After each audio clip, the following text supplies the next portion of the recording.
Aquí, y gracias a Anaya por la lentitud cultural, ¿verdad?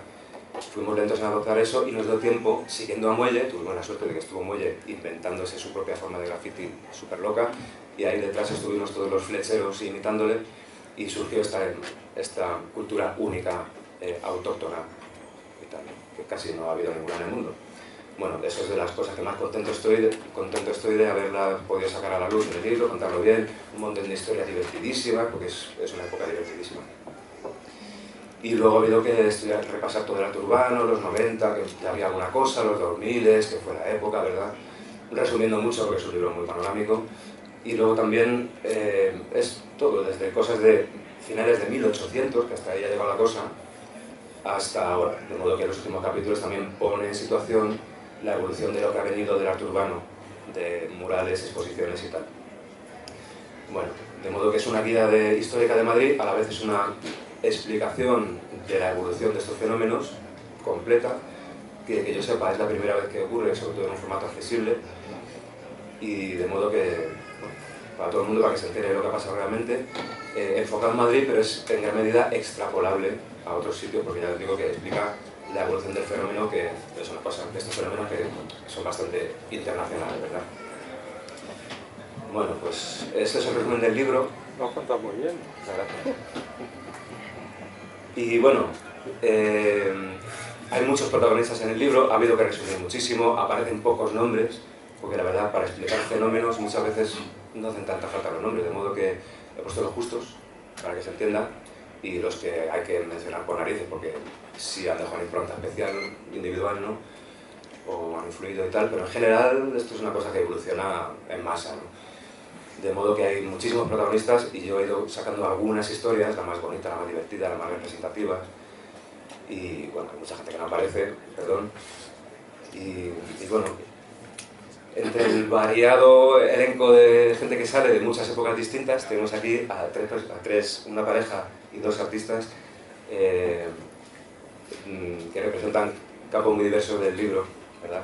Empezando cronológicamente, tenemos a Macu Vicente y Santiago Ochoa, que fueron muralistas políticos furtivos, digamos, en los 80, en la era de los murales populares. Sabéis que a finales de los 70, a principios de los 80, que también sale en el libro, hubo pues un momento en el que la gente salió a la calle y empezó a hacer murales reivindicando cosas de los barrios, y sobre todo en esa época era tener buenas condiciones en los barrios.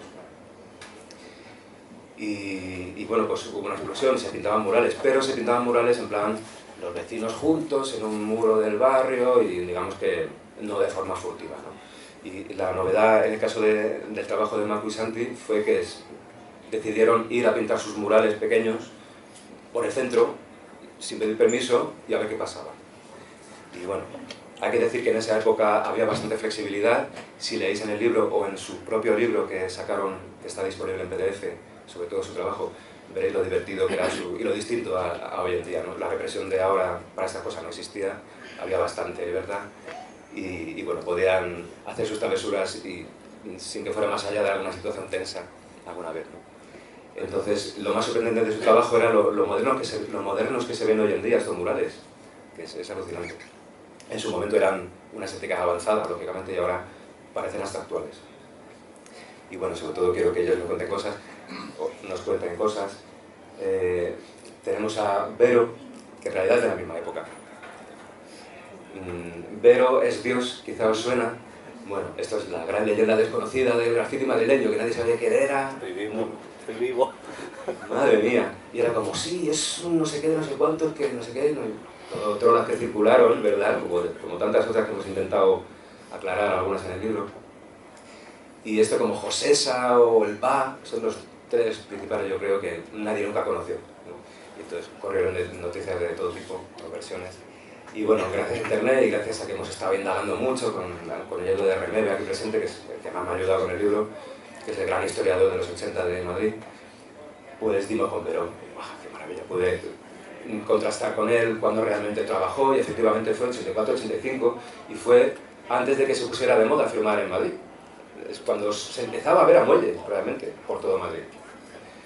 Y él era de Móstoles, de modo que firmó mucho por Móstoles y alrededores, de modo que los que no frecuentaran esas zonas no lo recordarán, pero si vivías por ahí o cogías la carretera de Extremadura en esos años te acuerdas de Vero. Y luego desapareció y luego llegó la oleada del graffiti.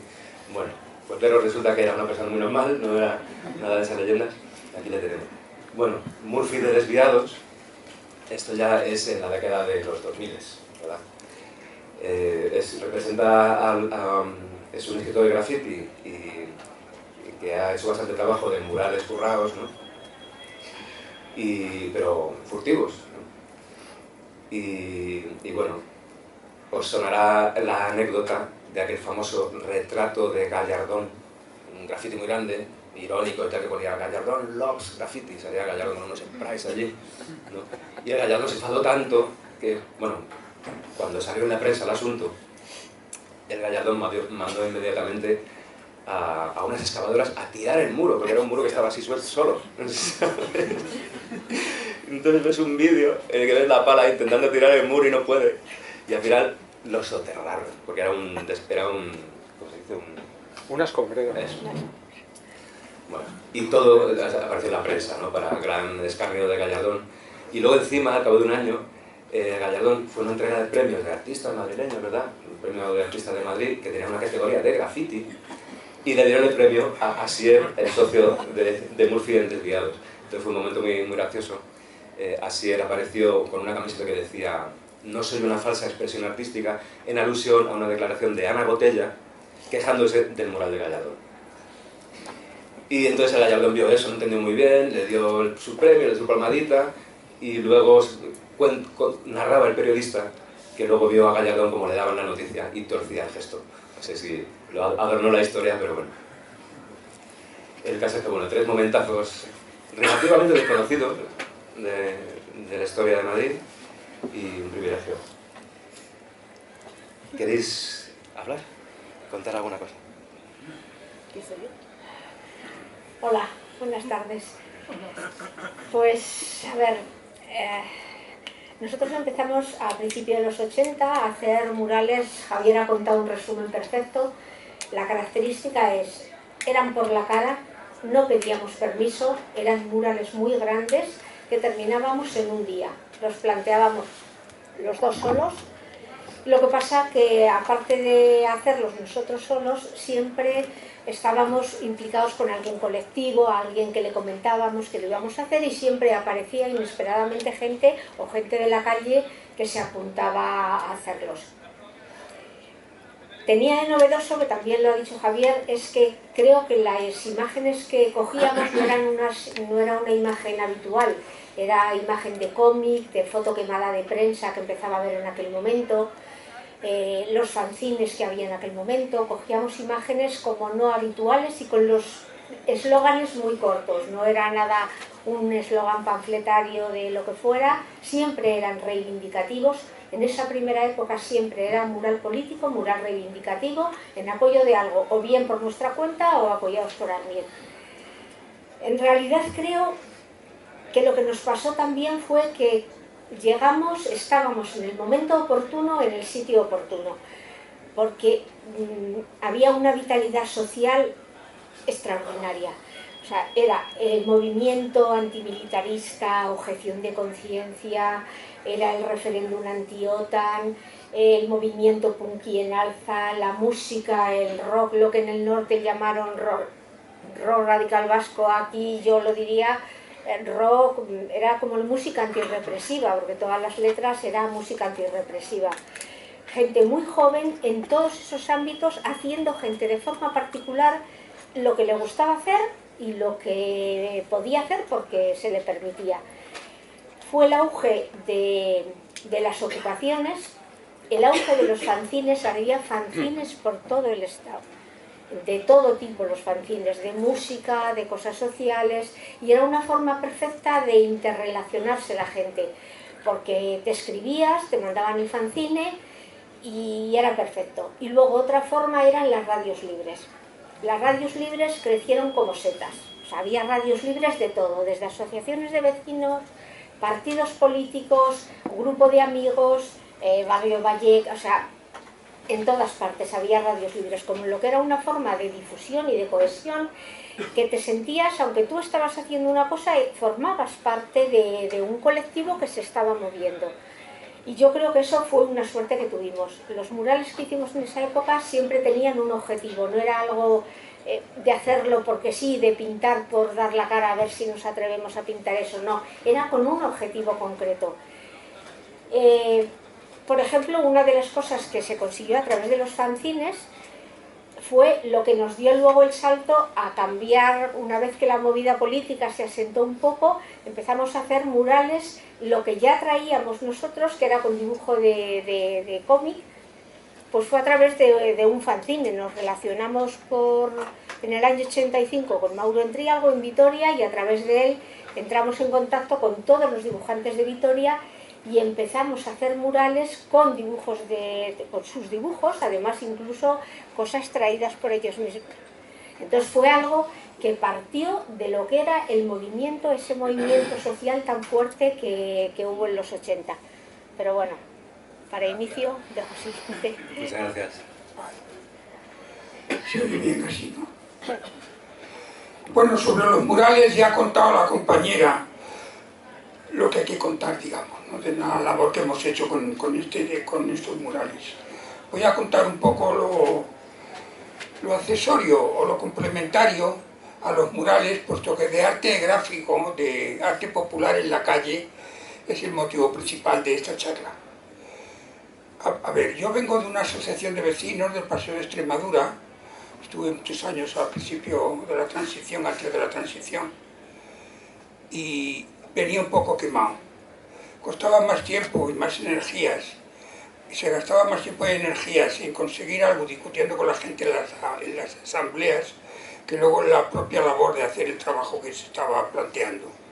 Total, que salí allí convencido de que no íbamos a pedir permiso, íbamos a hacer las cosas solo por nuestra cuenta. Es una idea instintiva nuestra, que nos movió todo el tiempo a hacerlo así, y que luego he visto con la costumbre ahora que hay de decir las cosas en inglés, venía a ser un poco lo de háztelo tú mismo que se dice ahora. Nuestra consigna, la que vimos luego reflejada en Bansky, o como se diga, el grafitero este inglés, que decía mejor pedir perdón que pedir permiso, y esta fue nuestro lema. Sobre los murales, bueno, ya ha contado la compañera lo que hemos hecho. Los murales creo que tienen su credibilidad en el tamaño, sobre todo, y sobre todo también en la dificultad o el trabajo que ha incorporado en ellos.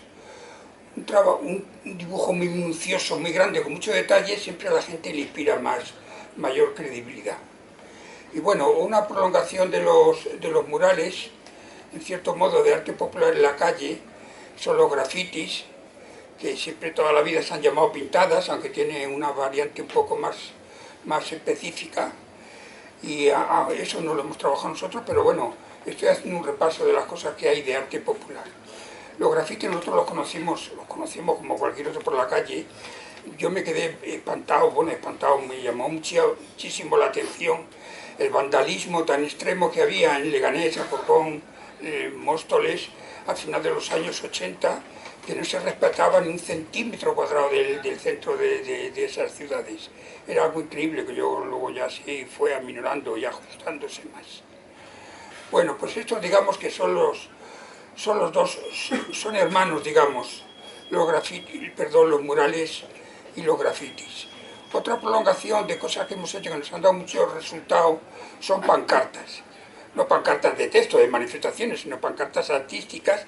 La primera que hicimos fue el Guernica tamaño natural en el año 81, pues que os podéis imaginar el impacto que causaba llevar andando por la calle una manifestación, un Guernica tamaño natural, cuando todavía aquí no se había visto en Madrid. Bueno, es una especie de murales móviles o andantes, ¿no? Los hemos hecho también para fondos de escenarios de grupos de música libertarios, indios y algún otro. Y la verdad es que eran murales que se podían trasladar de un sitio a otro. Después, otra cosa que ha habido, prolongación de esto. Sí, que se me va bajando esto, perdón. A ver, lo de los pintadas, sí, los hermanos pequeños del arte popular, el arte popular callejero que se puede ver yendo por la calle, las plantillas, que aquí también hay la forma de decirlo en inglés, se dice stencil, creo. La plantilla para mí es la aristocracia de las pinturas en la pared. Yo los conocí, un librito que vi casualmente en mis manos en los años 70, al final de los 70, me quedaban, eran pequeños detalles, pero con una inspiración, un color, una intención, un arte increíble. Digo, Madrid no puede ser una capital como se merece, una capital como que se precie, no puede ignorar este tipo de arte. Y realmente tardé lo menos 10 años en empezar a verlos aquí en Madrid, lo de las plantillas. Y después, otro hermano pequeño de esta gran familia, digamos, son las pegatas. Las pegatas es, de todos los mensajes que se pueden hacer para que la gente los vea por la calle, es la que mejor relación tiene, la que mejor relación tiene calidad-precio, digamos, que se dice, ¿no? Que puede durar muchísimo tiempo colocado en algún sitio estratégico y está al alcance de cualquiera y es lo más asequible, está al alcance de cualquiera y es lo que permite mayor libertad, digamos, de poder cada uno decir lo que se quiera, ¿no? Y bueno, ya para terminar, puesto que estoy describiendo las formas de arte popular que vea cualquier persona que va por la calle, no podemos ignorar una cosa que de hace 10, 15 años está en un desarrollo enorme y son las camisetas. Las camisetas es digamos, un escaparate andante. Es una de las cosas que refleja más el sentir personal de cada uno. Se podría decir hoy día, parodiando la frase, dime qué camiseta llevas y te diré quién eres, ¿no? Y bueno, creo que no se me queda nada de las cosas que había apuntado, ¿no? Ah, sí, lo de el valor que tiene quizá lo que hemos hecho de murales, más que la propia labor de los propios murales, es haber tenido la suerte de haber conservado durante 40 años toda la documentación, fotos, bocetos, etc. Hoy día en las grandes ciudades, conservar, con los cambios de domicilio y de vida que inevitablemente hay, conservar 40 años una cosa, no está al alcance de cualquiera y eso es de lo que nos hemos aprovechado. Otra cosa, lo de los murales que hemos hecho nosotros cuando lo hacíamos, hombre, sabíamos que era una novedad porque era la primera vez que no habíamos visto murales y teníamos conciencia que eran los primeros que hacíamos, ¿no? Pero le fuimos dando importancia en la medida que se lo daban los demás. Sobre todo cuando los primeros, a la semana de hacerlo, salió en la revista Time, americana, estadounidense. Y claro, solo ven 10 millones de personas en el mundo entero, joder. Cuando en el barrio apenas ni se habían enterado. Y otro mural que hicimos también de Nicaragua, en La Bobia, que fue muy conocido, también al cabo de poco tiempo salió en la revista Geo, una alemana que iniciaba su versión en español con esa doble foto amparando el reportaje. Bueno, que nos hemos ido dando cuenta de la importancia que iban teniendo los murales en la medida que se lo daban los demás, ¿no? Y con el tiempo, ahora que hace ya 40 años que empezamos, pues el reconocimiento que estamos teniendo contigo, en tu libro, y la asistencia de vosotros mismos a este tipo de experiencias, pues para nosotros es como otro nivel ya, ¿no? Vamos, que estamos muy satisfechos de que se reconozca esta labor. Sí, es que es... Gracias, Santi. Pues sí, hay que decir que eran grandes los murales, porque he dicho pequeños para ponerlos en contexto, porque hoy en día dices murales y piensas en fachadas, ¿no? Estos eran murales con escalera, pero algunos eran de decenas de metros de largo y llevaban todo el día mucha gente. Bueno, muchas gracias. Sí. Pero, ¿cómo te dio por favor en el 84 tanto? Porque, a ver, había en esos años los breakers, ya algo de graffiti hacían, pero no se distinguían por... Ninguno de ellos cogía y ponía su nombre, Pepito, por todos lados. Eso no lo hacían los breakers, ¿no? Y en esos mismos años, pero le dio por firmar, ya antes digo que era mucho más ejemplo que el Muelle, pero no en su barrio. ¿Y cómo es que te dio? Hola. A ver, me lanza la pregunta, yo siempre lo he estado pensando. Antes que nada quiero darte las gracias a Javier por invitarme, por estar aquí y cuando estaba esperando a Nemede, que gracias a él, que es el culpable de que yo esté aquí, y gracias a él por darme la oportunidad, me he comprado el libro y lo estaba mirando, estaba echando un vistazo, nada, he tenido 10 minutos, he estado viendo lo que ha hecho y digo, chapo, sin darme tiempo a verlo, porque él me comentó algo de lo que iba a hacer, tenía yo un poco lo que es la idea, y dije, cuánto curro, cuánto trabajo, qué interesante, y quiero leérmelo, porque cuenta absolutamente todo, porque yo tenía una idea. Lo primero es eso, es agradecer al menos la oportunidad de poder estar aquí. La pregunta que hemos hecho es, pues, ¿por qué empecé?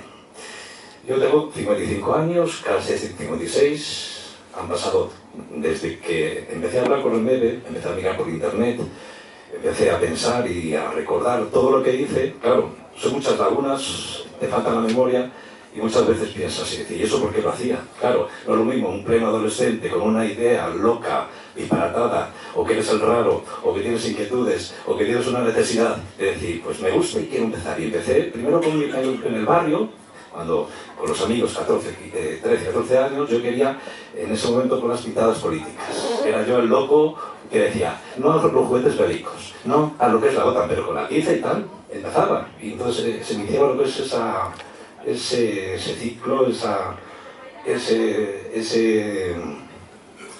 no me sale ahora lo que es la palabra, empezar a ver lo que es esa época. No sé exactamente qué razón puedo dar o puedo explicar para poder empezar. Cierto es que, pues, empecé y no paré.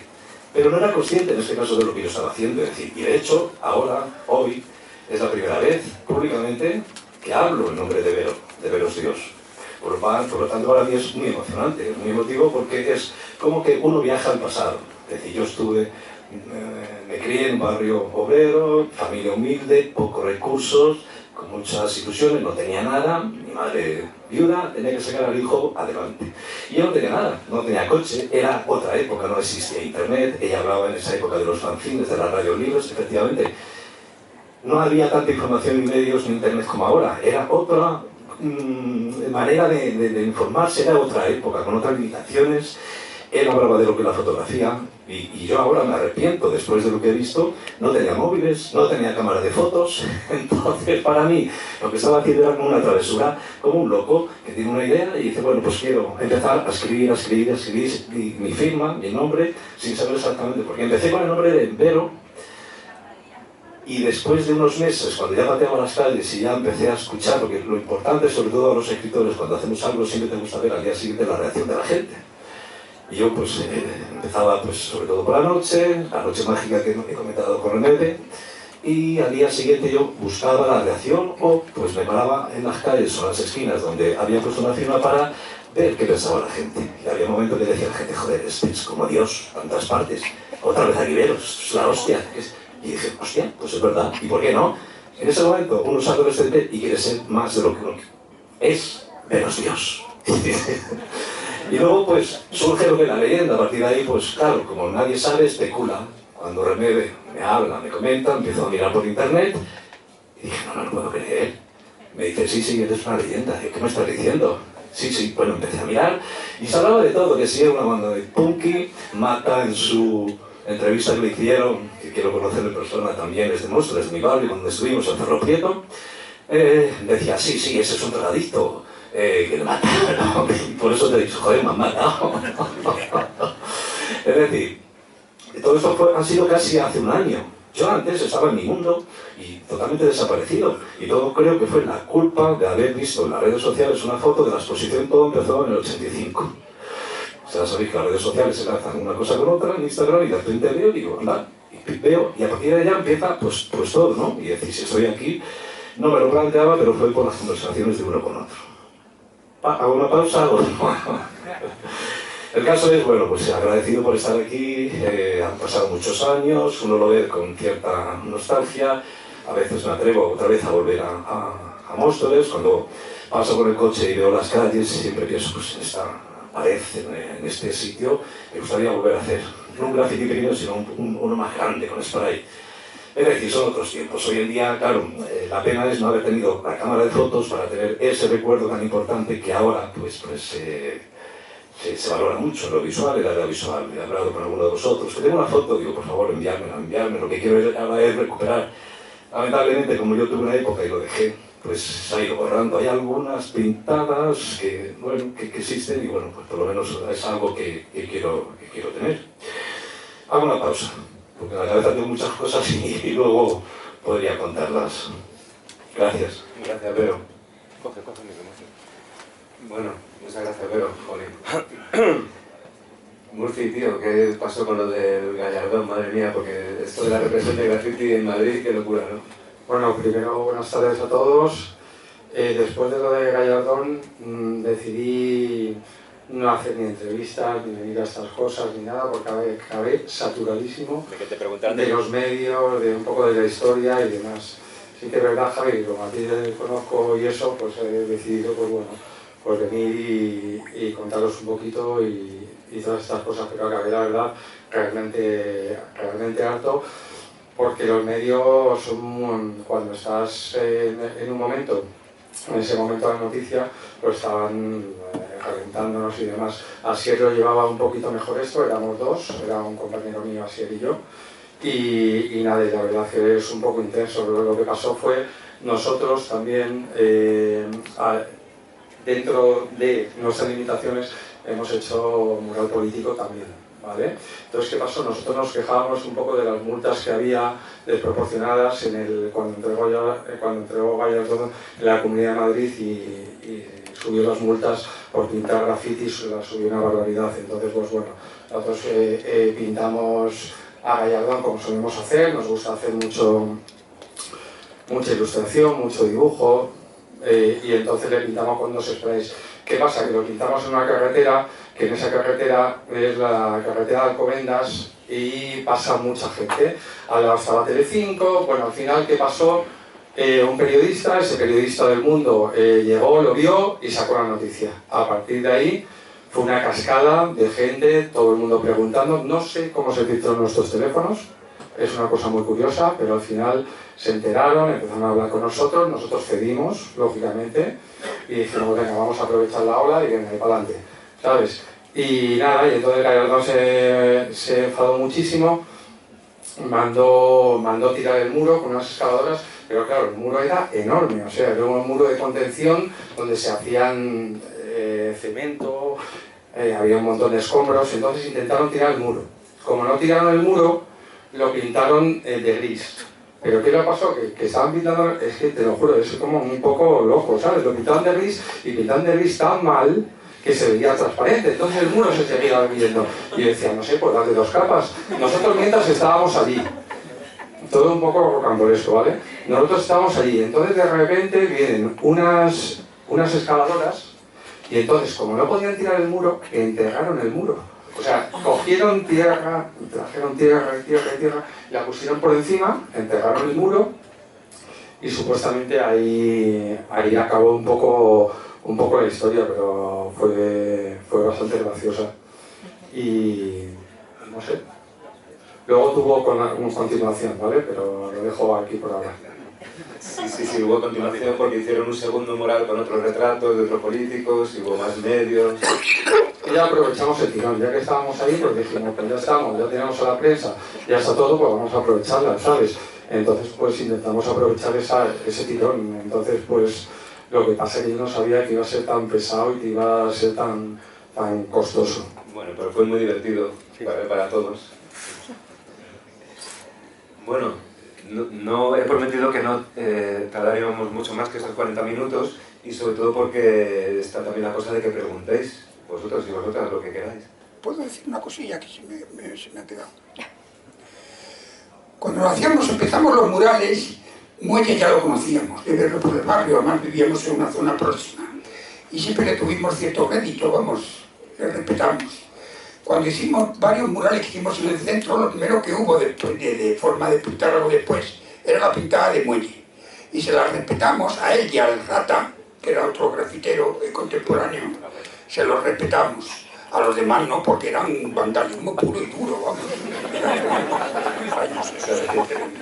Y después sobre que he pasado por encima de la camiseta de quizá demasiado deprisa. Seguramente destacaba la importancia que tiene. Pero las camisetas ahora mismo es una expresión popular muy masiva que yo le he dedicado mucha importancia. Llevo 15 años diciendo. Años después de que hiciera su campaña, ¿no? Que quitaban Móstoles, pero también se cogía la blasa y iba parando, ¿no? Y entonces, claro, esa es ya la carretera del muelle, ¿no? De su barrio. Entonces ahí fue el que tuvo la inquietud de esas fotos. Él estaba ya echando fotos a sus pintadas, no a todas por desgracia, pero ya era el grafitero de los pocos que por entonces se tomaba la molestia de esas fotos y vio el valor de verlo porque vio que era prácticamente, empezaron a la vez, se puede decir, a tomárselo en serio. No, y yo creo que no tuvimos ninguna relación con grafiteros porque había mucha diferencia de edad. Los grafiteros que estaban empezando eran chavales, eran jóvenes, y nosotros éramos ya un poco tarras, o sea, no tenía nada que ver en el mundo en el que estábamos viviendo o en la relación con la gente que había, es que era otra historia, no tenía nada que ver. Entonces no veíamos sufríamos sus pintas, pero no teníamos relación con ellos. Pero yo creo básicamente que era por la diferencia de edad simplemente. Sí, claro. Bueno, también hay que recordar a Juan Manuel, que es de vuestra quinta, pero claro, es un caso extraño.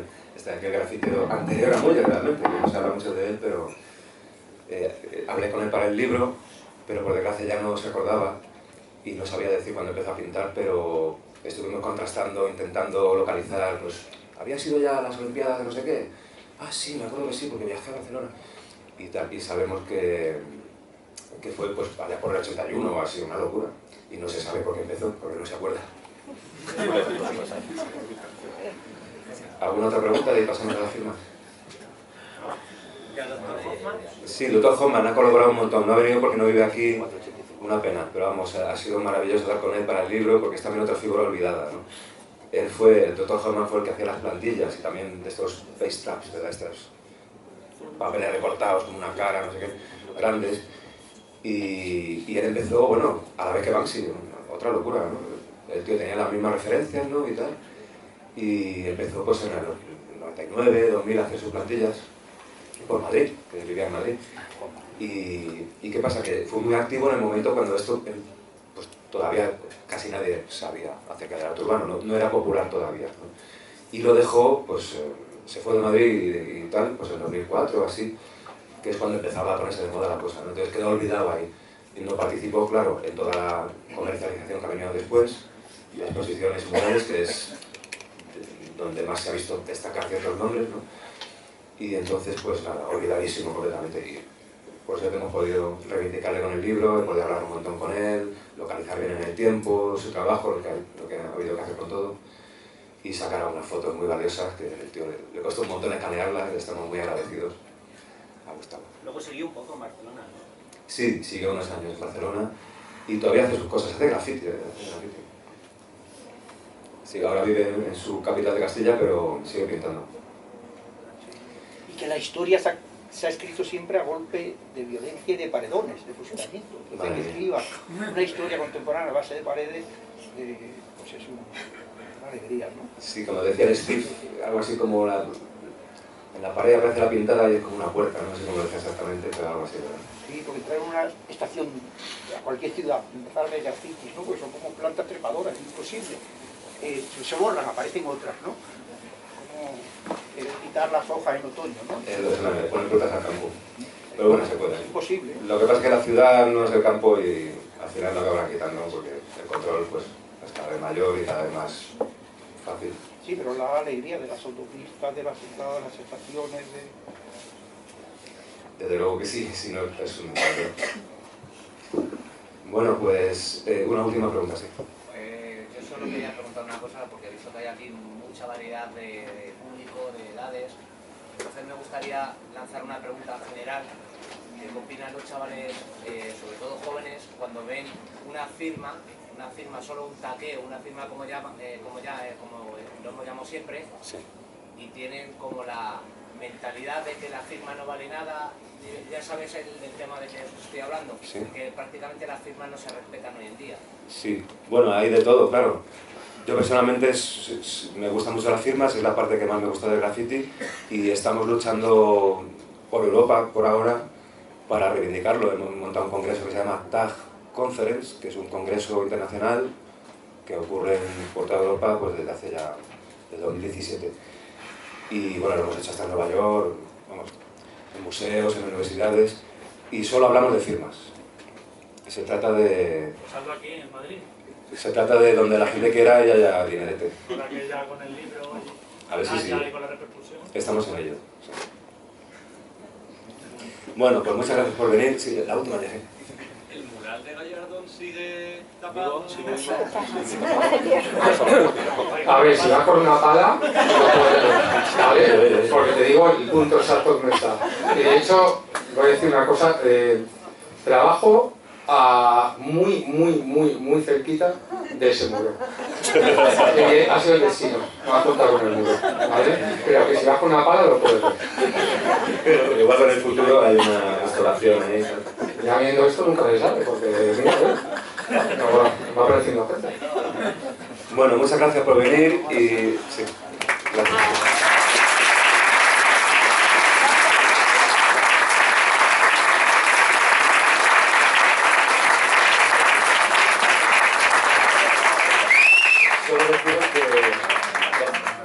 Solo deciros que vamos a estar un rato firmando el libro y si queréis, pues justo al salir, en la primera cola que hay, ahí ya se puede comprar el libro. Y nada, a firmar entre nosotros.